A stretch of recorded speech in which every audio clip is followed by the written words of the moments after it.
Hello friends, welcome to my YouTube channel. आज की इस वीडियो में बात करने वाले हम लोग क्लास 10th के विषय साइंस यानी विज्ञान के मॉडल प्रश्न पत्र सेट नंबर 1 है। सेट नंबर 1 हम लोग बात करने वाले हैं जो साइंस का है। ये सेट नंबर 5 तक लॉन्च हुआ है आप लोग का न्यू आप लोग को पाँचों सेट तक करवाएंगे, तो वीडियो को अंत तक जरूर बने रहेगा। और चैनल पर नए हैं तो चैनल को सब्सक्राइब आप प्लीज़ कर लीजिएगा। तो चलिए बिना देर के इस वीडियो को हम लोग शुरू करते हैं। ये क्लास 10th का सेट नंबर 1 है। आपका समय रहेगा 1.5 घंटा का, है ना। टोटल नंबर रहेगा ऑब्जेक्टिव वाला में 40 नंबर रहेगा, है ना, और सब्जेक्टिव वाला में रहेगा 40 नंबर। टोटल हो जाएगा 80 नंबर और आपका रहेगा प्रैक्टिकल रहेगा 20 नंबर। तो कितना हो जाएगा आपका 100 नंबर का, यानी पूर्णांक टोटल 100 नंबर का हो जाएगा। इसमें से आपका पास नंबर रहेगा 33, है ना। ये तो सबको आपको पता होगा। तो चलिए देखते हैं पहला क्वेश्चन की तरफ। पहला क्वेश्चन कहा गया है कि निम्न में से कौन सा पदार्थ लेंस बनाने के लिए प्रयुक्त नहीं किया जा सकता है। लेंस मतलब समझते हैं ना। हाँ, तो कौन सा पदार्थ है जो लेंस बनाने में प्रयुक्त नहीं होता है। जल ये तो होता है, कांच भी होता है, प्लास्टिक भी होता है। मिट्टी यानी मिट्टी जो होता है लेंस बनाने में प्रयुक्त नहीं होता है, यानी ऑप्शन नंबर आपका डी राइट आंसर हो जाएगा। नेक्स्ट क्वेश्चन देखते हैं हम लोग। प्रकाश की किरणें गमन करती है, तो प्रकाश की किरणें गमन करती कैसी, सीधी रेखा में या टेढ़ी रेखा में या किसी भी दिशा में, इनमें से सभी। तो प्रकाश की किरणें हमेशा एक सीधी रेखा में गमन करती है, तो ऑप्शन नंबर ए आपका राइट आंसर हो जाएगा। नेक्स्ट क्वेश्चन है कि यदि आपतन कोण 60 डिग्री है तो परावर्तन कोण का मान क्या होगा। देखिए, आपतन कोण परावर्तन कोण समझते हैं, ये एक तल है। आने वाली किरण को ये आपतित किरण बोलते हैं, और जिस सतह से यानी जिस बिंदु से टकरा कर उसी वापस जाती है उसे हम लोग परावर्तित किरण बोलते हैं। और ये आपतन बिंदु हो गया, और आपतन बिंदु से एक लंब खींचते हैं, इसको हम लोग अभिलंब बोलते हैं। तो देखिए, यहाँ से जो कोण बन रहा है ना, इसको हम लोग आपतन कोण बोलेंगे, और इधर से जो कोण बन रहा है उसे परावर्तन कोण बोलते हैं। आपतन कोण को आई सूचित करते हैं और परावर्तन कोण को आर सूचित करते हैं, है ना। इसलिए एक फार्मूला भी होता है, साइन आई बराबर साइन आई बटे साइन आर। तो चलिए अब उसको भी छोड़ते हैं। तो ये हो गया आपतन कोण, ये हो गया परावर्तन कोण। तो आपतन कोण परावर्तन कोण क्या होते हैं, बराबर होते हैं। अगर आपतन कोण 60 डिग्री है तो परावर्तन कोण भी कितना होगा, 60 डिग्री। तो परावर्तन कोण भी कितना होगा, 60 डिग्री। ऑप्शन नंबर बी आपका सही आंसर हो जाएगा। नेक्स्ट है कि पानी में अंशतः डूबी हुई पेंसिल टेढ़ी प्रतीत होता है। अगर कोई गिलास ले लीजिए या साफ बांध में, अगर उस पर आप पानी रखें, है कि नहीं, पानी रखें और इस पर कोई पेंसिल को डुबोएंगे, कोई पेंसिल को डुबोएंगे, है ना। अगर आप बाहर से देखेंगे ना तो पेंसिल टेढ़ा दिखाई देगा। कैसा दिखाई देगा, टेढ़ा दिखाई देगा। ये किसके कारण होता है, अपवर्तन के कारण यानी प्रकाश के अपवर्तन के कारण, या प्रकाश के परावर्तन के कारण, या प्रकाश के कारण, या उपयुक्त सभी। तो इसका राइट आंसर क्या हो जाएगा, इसका राइट आंसर हो जाएगा ऑप्शन नंबर ए, यानी प्रकाश के अपवर्तन के कारण जो होता है पानी में डूबी हुई वस्तु क्या होता है, तिरछी दिखाई देता है, यानी पेंसिल। अगर पानी के अंदर आप एक सिक्का को डालेंगे ना, सिक्का भी क्या होगा, आपको थोड़ा मोड़ा उठा हुआ दिखाई देगा। जैसे आप सिक्का को नीचे जान देंगे तो सिक्का आपका उठा हुआ दिखाई देगा, यही कारण होता है। अगर स्वच्छ बांध में, एक बांध में अगर नहाएंगे, उस पानी साफ है और उस पर आप डूबे हुए हैं, तो बाहर से आपका दोस्त देखेगा ना, तो आपका कमर के नीचे वाला भाग दूसरी जगह दिखेगा और कमर के ऊपर वाला भाग दूसरी जगह दिखेगा। ये प्रकाश के अपवर्तन के कारण होता है। तो चीज़ों को कंसेप्ट के साथ समझिए, आपको आसानी होगा एग्जाम में। नेक्स्ट क्वेश्चन है कि किसी माध्यम के अपवर्तनांक का मान क्या होता है। अब अपवर्तनांक का मान जो होता है साइन आई बटे साइन आर होता है, साइन आई बटे sine R. Option number A आपका सही आंसर हो जाएगा, है ना। नेक्स्ट देखते हैं हम लोग। निर्वात में प्रकाश की चाल होती है, ये भी मोस्ट इंपॉर्टेंट क्वेश्चन है दोस्त, ये भी आप याद रखिएगा कि निर्वात में प्रकाश की चाल, निर्वात मतलब जहाँ पर एकदम प्रकाश एकदम हवा नहीं होता है, वहाँ पर क्या होता है, प्रकाश की चाल 3 गुना 10 के पावर 8, 3 गुना 10 के पावर 8 मीटर प्रति सेकेंड, यानी 1 मीटर में इतना दूरी तय करती है प्रकाश निर्वात में, है ना। नेक्स्ट है कि मानव नेत्र अभिनेत्र लेंस की फोकस दूरी को समायोजित करके विभिन्न दूरियों पर रखी वस्तुओं को फोकसित कर सकता है। ऐसा हो पाने का कारण क्या होता है, ऐसा हो पाने का कारण क्या होता है, उसे हम लोग नेत्र की समंजन क्षमता कहते हैं। क्या कहते हैं, नेत्र की समंजन क्षमता कहते हैं। ऑप्शन नंबर बी सही आंसर हो जाएगा।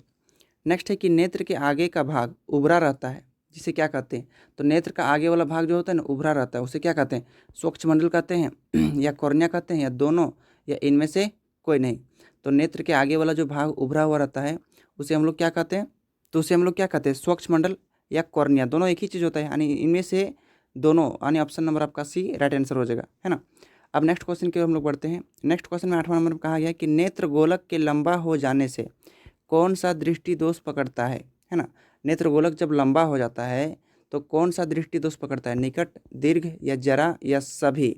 तो इनमें से याद रखिएगा, नेत्र गोलक जब लंबा हो जाता है तो इसमें से निकट दृष्टि दोष पकड़ता है, लेकिन जब पूछेगा छोटा हो जाता है तब हो जाता दूर दृष्टि दोष, है ना। ये भी आप याद रखिएगा, छोटा वाला क्या हो जाएगा, दूर दृष्टि दोष वाला आ जाएगा। नेक्स्ट क्वेश्चन की ओर हम लोग बढ़ते हैं। नेक्स्ट क्वेश्चन आपके सामने कि अवतल लेंस द्वारा किस दृष्टि दोष को दूर किया जाता है। अवतल लेंस द्वारा, तो अवतल लेंस द्वारा किस दृष्टि दोष को दिया जाता है, आपको याद होगा अवतल। देखो अवतल, अवतल बहुत लंबा अक्षर का है, तो देखिए कौन सा दृष्टि दोष हो जाएगा, निकट। निकट, निकट भी लिखने बहुत लंबा है, ये भी लंबा है, ये भी लंबा है। और एक होता है उत्तल, उत्तल, ये 3 अक्षर का है, उसके बाद 2 अक्षर का ये भी है।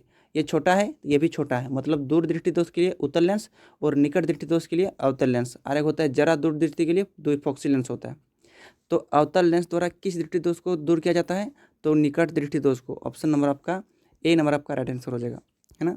नेक्स्ट है कि एक इलेक्ट्रॉन पर कितना आवेश होता है, ये भी मोस्ट इंपॉर्टेंट क्वेश्चन है। एक इलेक्ट्रॉन पर कितना आवेश होता है, तो 1.6 गुना 10 के पावर -19 कूलम के बराबर होता है, यानी एक इलेक्ट्रॉन पर इतना आवेश होता है। नेक्स्ट है कि 2 ओम, 3 ओम एवं 6 ओम के प्रतिरोधकों को पार्श्व क्रम में जोड़ने पर, तो पार्श्व क्रम वाला सबसे पहले आपको फॉर्मूला आना चाहिए। तो समतुल्य प्रतिरोध क्या होगा, तो पार्श्व क्रम वाला सबसे पहले आपको फॉर्मूला आना चाहिए। क्या होता है, 1/R बराबर 1/R1 plus 1/R2 plus 1/R3, ये होता है फॉर्मूला। तो देखिए 1/R1 का मान कितना दिया है, 2 दिया है, तो R1 का मान 2 हो गया। 1/R2, R2 का मान दिया है 3 ओम, तो यहाँ 3 रखेंगे, प्लस 1/R3, R3 का मान दिया है 6, तो 6। चलिए यहाँ पर लघुत्तम लेंगे, 2 3 6 का लघुत्तम कितना हो जाएगा, 6।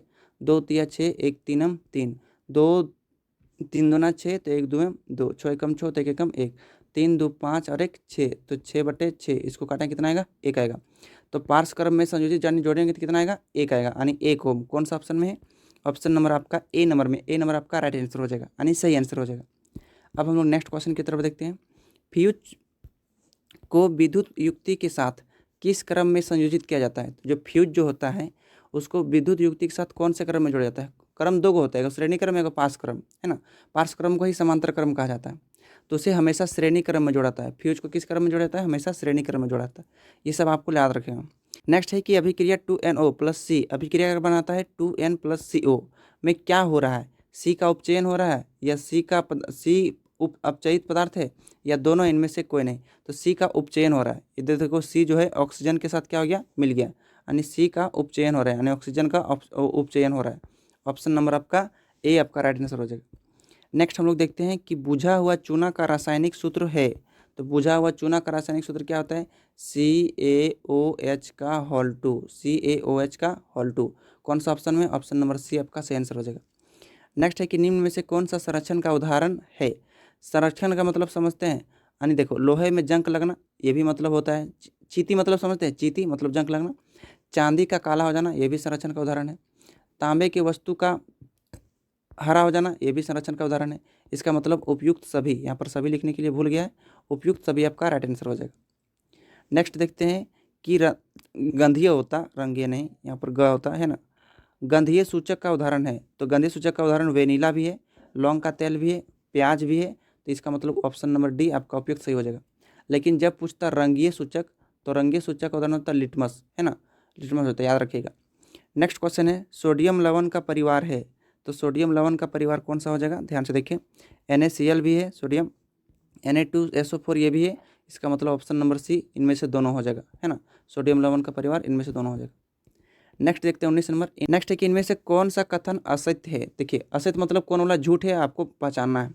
तो टमाटर में ऑक्जेलिक अम्ल पाया जाता है, ये सही है। इमली में साइट्रिक अम्ल पाया जाता है, ये गलत है। इमली में टार्टरिक अम्ल पाया जाता है, कैसा पाया जाता है, टार्टरिक अम्ल पाया जाता है, ये भी आप याद रखिएगा। कौन सा अम्ल, टार्टरिक अम्ल पाया जाता है। अब हम लोग नेक्स्ट क्वेश्चन की ओर बढ़ते हैं।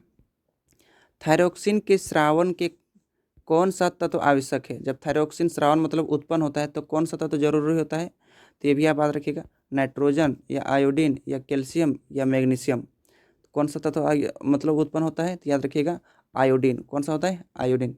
आयोडीन की कमी से घेंगा नामक बीमारी भी पकड़ता है, इसको भी आपको याद रखना है। नेक्स्ट क्वेश्चन की हम लोग बढ़ते हैं।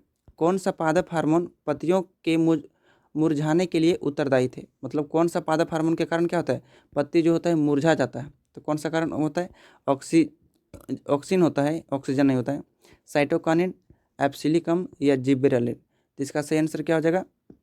इसका सही आंसर हो जाएगा ऑप्शन नंबर सी, यानी एब्सिसिक अम्ल के कारण पत्तियां जो होती है मुरझा जाती है। नेक्स्ट है कि वृक्क का संबंध किस तंत्र से है? तो तंत्र आपको बता दिए। देखिए, उत्सर्जन तंत्र मतलब किसी फालतू पदार्थ को शरीर के अंदर से बाहर निकलता है, उसे हम लोग उत्सर्जन तंत्र कहते हैं। पाचन तंत्र जो हमारे भोजन को पचाने में सहायता करती है उसे पाचन तंत्र कहते हैं। श्वसन तंत्र ऐसा तंत्र जो हमको सांस लेने में सहायता करती है, जैसे फेफड़ा।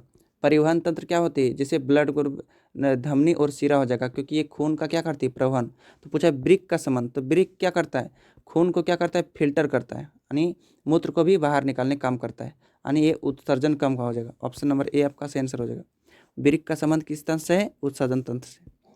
नेक्स्ट है कि जनन की मूल घटना क्या है? तो जनन की मूल घटना क्या है? डीएनए की प्रकृति बनना। ऑप्शन नंबर ये सी करेक्ट आंसर हो जाएगा। नेक्स्ट है कि जैव विकास का प्राकृतिक विवरण का सिद्धांत जो था किसने प्रतिपादित किया था? चार्ल्स डार्विन ने। ये तो आप याद रखने का चीज़ है। अनुवांशिकता का आधार क्या है? अनुवांशिकता का आधार डीएनए। यह डीएनए के कारण क्या होता है? माता पिता का जो गुण होता है अपने बच्चों में जाता है। कहाँ जाता है? इन दोनों के बच्चों में जाना है, बच्चे में जाता है, यानी डीएनए कारण होता है। नेक्स्ट है कि प्राथमिकता उपभोक्ता कहते हैं। प्राथमिकता उपभोक्ता, आप ध्यान से देखिए, उपभोक्ता क्या होता है? प्राथमिकता। आप लोग छोटे छोटे घास देखे होंगे, है कि नहीं? ये घास को कौन खाता है? ये बकरी खाता है। कौन खाता है? बकरी। और ये बकरी को कौन खाता है? बाघ खाता है। कौन खाता है? बाघ, है कि नहीं? तो देखिए, ये जो प्रथम उपभोक्ता है, इसके बाद बकरी किस में आ जाएगा? द्वितीय उपभोक्ता में। कितना आ जाएगा? द्वितीय उपभोक्ता में, यानी बकरी एक शाकाहारी मांस में, शाकाहारी जानवर भी है कि नहीं? यानी ये हो गया प्राथमिक उपभोक्ता, ये हो गया द्वितीयक। इसका मतलब द्वितीयक पोषी स्तर और शाकाहारी, इसका मतलब ये इसमें ऑप्शन नंबर सी दोनों हो जाएगा, है ना। नेक्स्ट है कि परितंत्र के अजैव घटक है। तो तापमान है, वर्षा है, मिट्टी है। अजैव घटक का मतलब क्या होता है? आप सबसे पहले समझिए, अजैव घटक का मतलब क्या आ जाएगा? जो पृथ्वी में क्या होगा? हमेशा बने रहेगा। जैसे तापमान, इसका कोई अजैव घटक है। वर्षा भी एक अजैव घटक है। मिट्टी भी एक अजैव घटक है। जैव घटक मतलब जिसमें जान होता है। इस समय तो जान होता नहीं, इसका मतलब ऑप्शन नंबर आपका डी राइट आंसर हो जाएगा।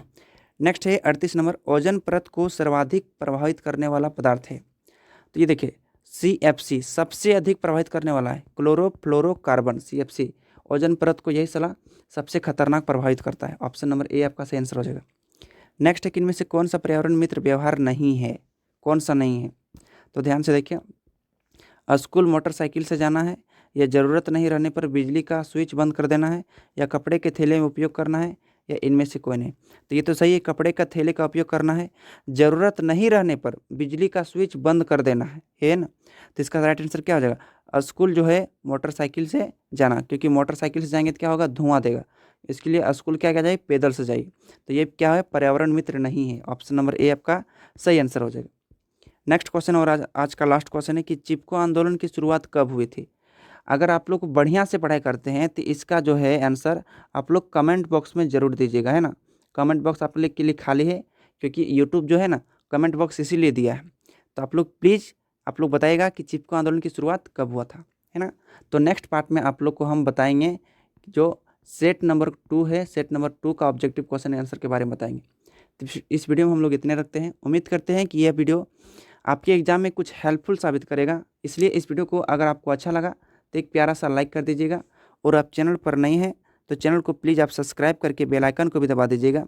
ऐसे ही इन्फॉर्मेशन वीडियो आप तक पहुंचते रहेगा। चलिए मिलते हैं नेक्स्ट वीडियो में, तब तक के लिए धन्यवाद।